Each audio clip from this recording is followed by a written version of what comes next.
My name is Maebel Gebremedhin. I'm 35 and I'm from Tigray.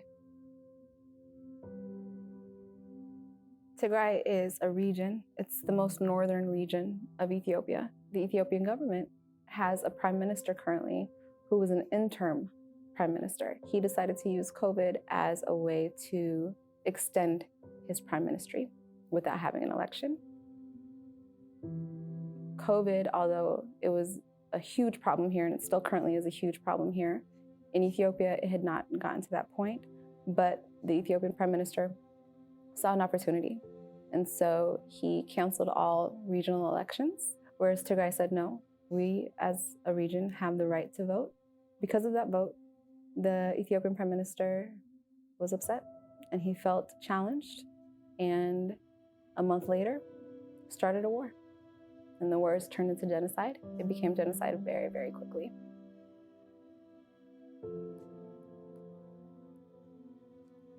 You know, I had to get everybody's permission to share these pictures because everyone was so terrified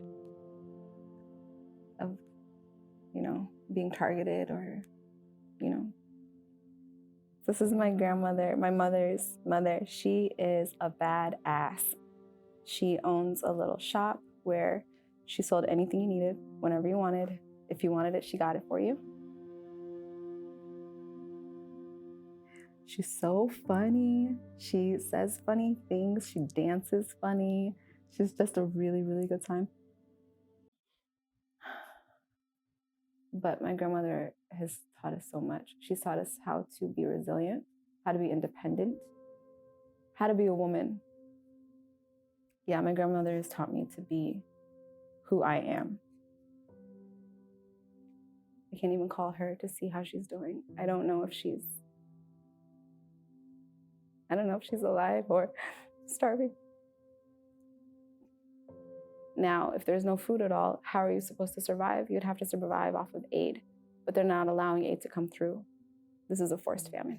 They allowed federal soldiers as well as Eritrean soldiers to go into Tigray and burn every single crop they could find. And so there's no food at all. The last time I spoke to my father on June 28th was the most honest conversation we were ever able to have. And so what he said to me was, for the first 90 days, when they were running for their lives, they lived in caves and they ate grass and ate leaves. And so this genocide is incredibly personal to me. A forced famine is genocide. And so it's really, really important that the world stand with us and call this a genocide. My sister and I started a nonprofit, Tigray Action Committee. We have 2 petitions currently on change.org. One of them is for calling for sanctions on the Ethiopian government for using rape as a weapon of war, and that's garnered over 160,000 signatures. And so what they've done is they've sent their soldiers, federal soldiers in uniform, to women's homes. Sorry. They've sent them to women's homes and kidnapped women, kidnapped girls, kidnapped boys.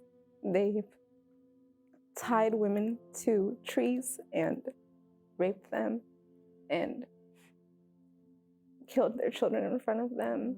And that was one of the first stories that we at Tigray Action Committee really pushed forward because we felt it was a survivor story. And then our second one, which is fairly new, is the Call It a Genocide petition. And that is calling on the United States as well as the UN and any international community, international leader to label what's happening in Tigray a genocide. It's really important that they do. We're asking the President of the United States to say, hey, these people deserve to live. They're human beings and they deserve to live. They have the right to food. They have the right to communication, to phones, to internet. They have the right to clean water. We're literally asking that the President of the United States say, hey, leave them alone. Let them survive.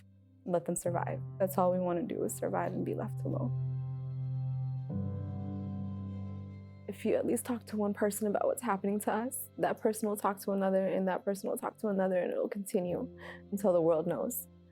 And so just by talking about it is doing something. So please talk about it, and please call it a genocide. I just want my family to be okay. I just want my family to be okay.